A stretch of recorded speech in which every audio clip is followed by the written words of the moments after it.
معافی مانگنے سے کوئی ذلیل نہیں ہوتا، معافی مانگنے سے اللہ کیا بلندیاں ملتی ہیں۔ پیغمبر کائنات نے ایک موقع پہ فرمایا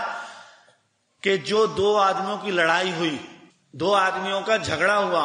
ان میں سے ضائع ایک حق پہ تھا ایک ناحق پہ تھا، فرمایا جو حق پر ہو، بڑی غور سے سننے کی بات ہے، فرمایا جو حق پر ہو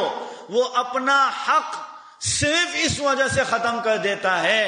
کہ میرا اللہ مجھ سے راضی ہو جائے، اور میرے اللہ کو دو مسلمانوں کے آپس کے اختلاف پسند نہیں ہے۔ اگر کوئی اپنا حق اس وجہ سے ختم کر دیتا ہے، اللہ کے پیارے حبیب نے فرمایا میں الذی نفسی بیدی، اس ذات کی قسم جس کے قبضے میں میری جان ہے، میں اس رب کی قسم اٹھا کے کہتا ہوں کہ جنت کے بیچوں بیچ میں اس کے لیے محل کی ضمانت دیتا ہوں۔ نبی نے فرمایا میں جنت کے بیچوں بیچ، جنت کے بیچوں بیچ کا مطلب کیا تھا؟ جنت الفردوس نہیں کہا، جنت ماوا نہیں کہا، جنت نعیم نہیں کہا، جنتوں کے بیچ میں، یعنی ساری جنتوں کا سینٹر مل جائے گا اس آدمی کو۔ اللہ کے نبی نے کہا میں جنت کے بیچوں بیچ اس آدمی کے لیے محل کی ضمانت دیتا ہوں۔